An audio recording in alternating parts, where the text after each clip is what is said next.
बादशाह अकबर को शिकार खेलने में काफ़ी दिलचस्पी थी, इसलिए उन्होंने शिकार खेलने की इच्छा पूरी करने के लिए कुछ गांव उजड़वा कर एक जंगल सुरक्षित करवा दिया।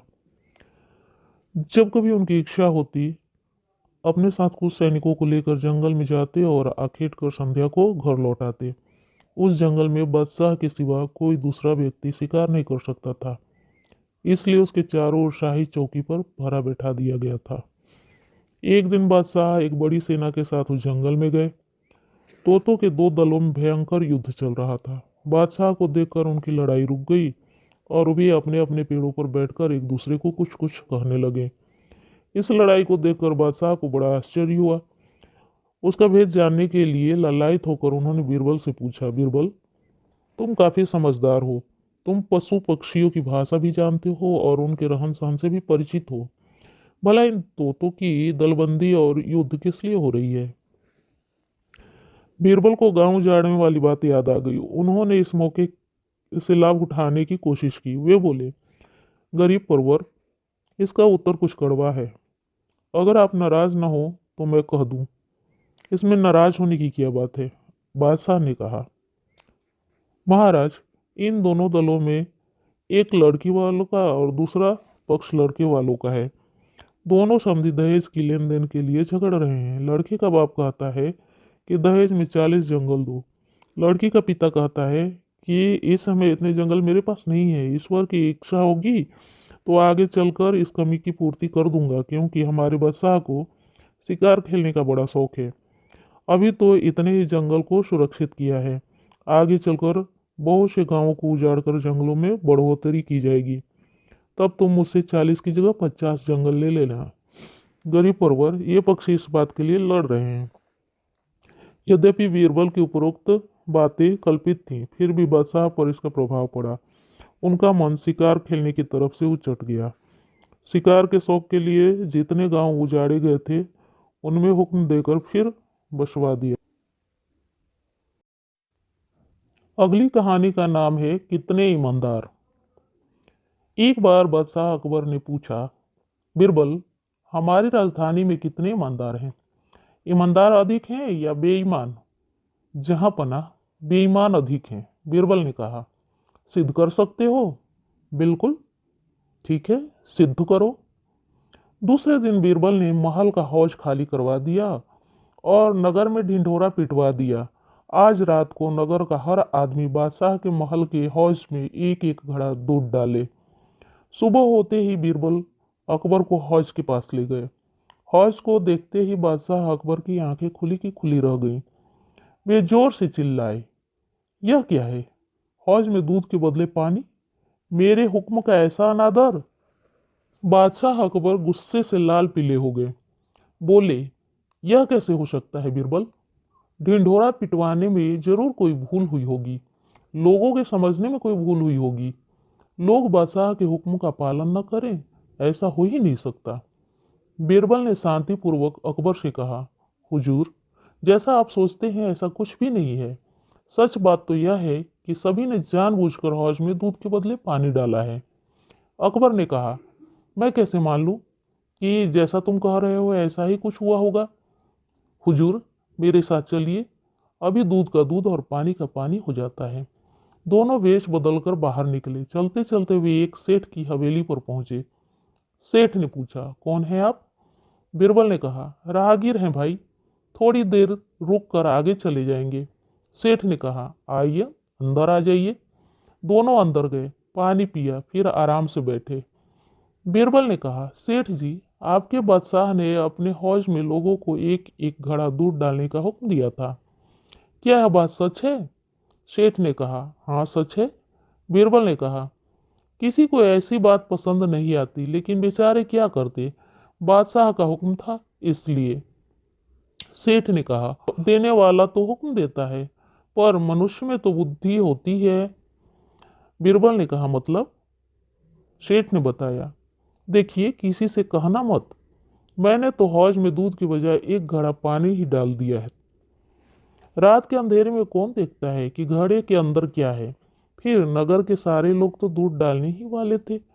उसमें मैंने एक घड़ा पानी डाल दिया तो क्या फर्क पड़ता है?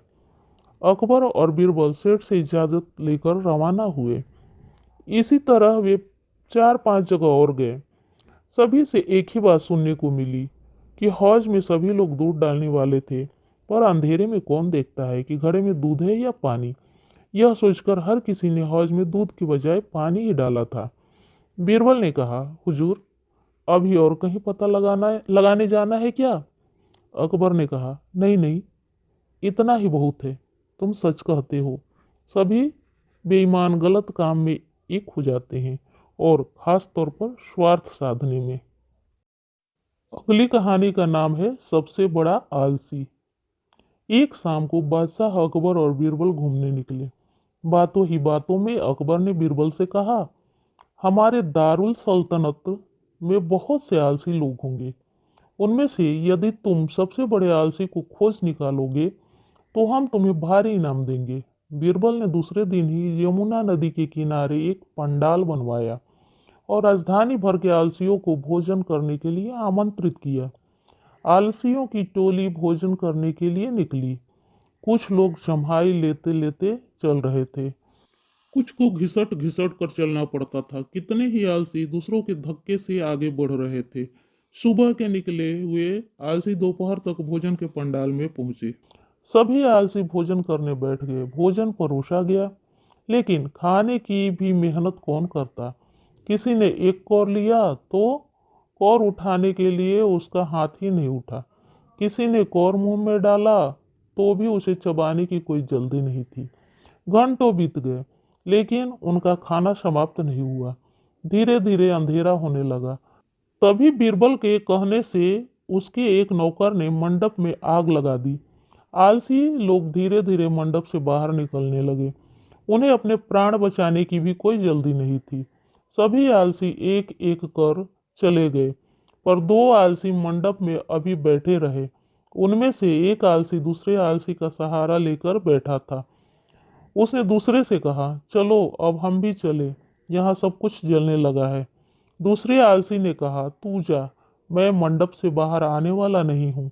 मेरा बेटा मुझे कंधे पर उठाकर यहाँ छोड़ गया था।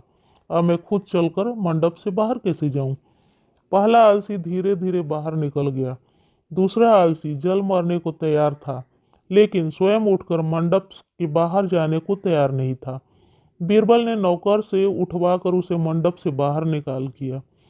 दूसरे दिन बीरबल ने इस आलसी को अकबर के सामने हाजिर किया और कहा, हुजूर, यह हमारे राज्य का सबसे बड़ा आलसी है। यह जल मरने के लिए तैयार था, लेकिन स्वयं उठकर मंडप से बाहर निकलने के लिए नहीं तैयार था। अतः इसे आप सबसे बड़े आलसी का पदक देकर इसका सम्मान कीजिए। इस तरह दारुल सल्तनत के महा आलसी को खोजने के उपलक्ष्य में अकबर ने बीरबल को शाबाशी दी और भारी इनाम भी दिया। अगली कहानी का नाम है तीरंदाज बीरबल।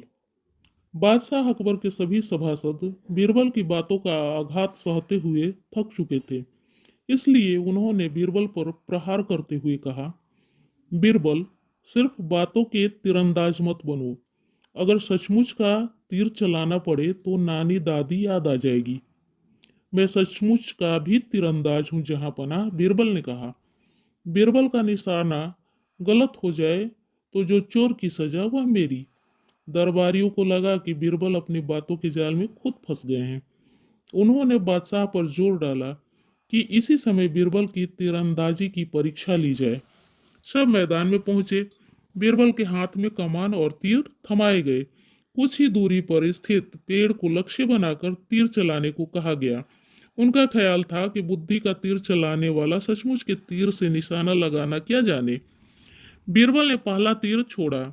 तीर लक्ष्य पर न लगकर आगे निकल गया। बीरबल को तो पहले ही मालूम था कि निशाना चुकेगा, मगर अपनी इस असफलता को भी वे स्वीकार करके दूसरे के सिर मरना चाहते थे। बीरबल ने झट से चीख कर कहा, यह रही मुल्ला दो प्याजा की तीरंदाजी। मुल्ला झेप गए। बाकी दरबारी ठहाका लगाकर हंस पड़े। उन्होंने दूसरा तीर निकालकर कमान पर चढ़ाया। वह तीर भी लक्ष्य को पार कर गया। बीरबल अब भी भला कहाँ चुकने वाले थे। बुलंद आवाज में बोले, यह रही राजा टोडरमल की तीरंदाजी। राजा टोडरमल भी मुस्कुराकर मुंह छुपा बैठे। एक बार फिर दरबारियों का ठहाका गूंजा। बीरबल ने तीसरा तीर कमान पर चढ़ाया। संयोग से वह तीर ठीक निशाने पर जा लगा। इस पर बीरबल ने बड़े रुआब से कहा, और यह रही बीरबल की तीरंदाजी। वाकई, अकबर हंसकर बोले, आपने तीरंदाजी के साथ साथ बातों की भी तीरंदाजी छोड़ी। इस प्रकार बीरबल की बुराइयां करने वालों को एक बार फिर मुंह की खानी पड़ी।